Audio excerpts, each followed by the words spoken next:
already addressed this in Taking America Back for God, Christian Nationalism in the United States. A related work is The Flag and the Cross by Philip Gorski and Samuel Perry. I continue to publish academic journal articles on this topic, and for those who are interested can see these studies for more in-depth details about our research. Likewise, this book does not directly examine the threat that Christian nationalism poses to democracy in the United States, although that threat is very real. Fellow scholars document how Christian nationalism is closely associated with desires to restrict access to the voting process, a rejection that voter suppression exists, and a comfort with engaging in violence to overturn an election outcome deemed disagreeable. Christians can and should care about the health of our democracy. I aim to help fellow Christians confront and oppose Christian nationalism, and I hope it will spill over into their views toward democracy and the right of everyone to have an equal say in how we organize our society. This book does not argue that Christians should abstain from politics. Exiting the public square is not the avenue through which we confront Christian nationalism. Standing against Christian nationalism is not the same as saying that Christians, from anywhere on the theological or political spectrum, should stay out of politics. Christians can and should participate in the political process in their communities, states, and nations. The question concerns how we are active and to what ends. Christian nationalism points us in one direction. I'm convinced Christians should seek another path. This book does not argue that Christians should reject patriotism. Christian nationalism and Christian patriotism are different things. Christians can love their home country, can steward its vast resources with care, and can sacrifice to make the lives of their neighbors better. Christians can and should celebrate the good elements of their country's history and makeup while striving to make things better. Again, the question concerns how we define and express patriotism and to what ends.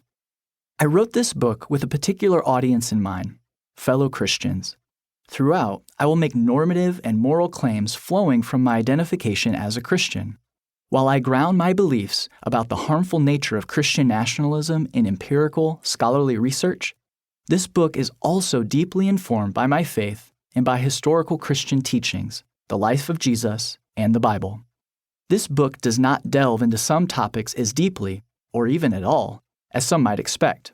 While I offer my expertise and thoughts as a social scientist as to how we can and should confront Christian nationalism, I look forward to hearing and continuing to learn from experts in fields other than social science.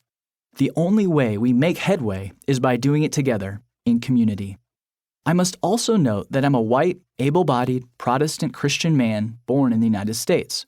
My voice and the voices of people who look like me have always been central in these conversations. While I am one of a handful of academic experts on Christian nationalism in the United States, I advocate for raising up and listening to people who live and lead on the margins, those historically silenced and minimized. I firmly believe this is where Jesus most often located himself. Therefore, throughout this book, I cite the thinkers and writers who are usually on the margins in the religious tradition of my youth. I've come to find these voices later in my journey. I hope you find, buy, and read their books and learn as much as I continue to. I was raised in an evangelical Christian community and attended largely white evangelical congregations the majority of my life. I made a personal decision to follow Jesus as a young child and then again as a freshman in high school while on a spring break service trip with my youth group. I was baptized at a Sunday evening service out in a fellow congregant's pond. I was in church Sunday mornings and Sunday and Wednesday evenings. The church was a shelter for me during some trying times as an adolescent.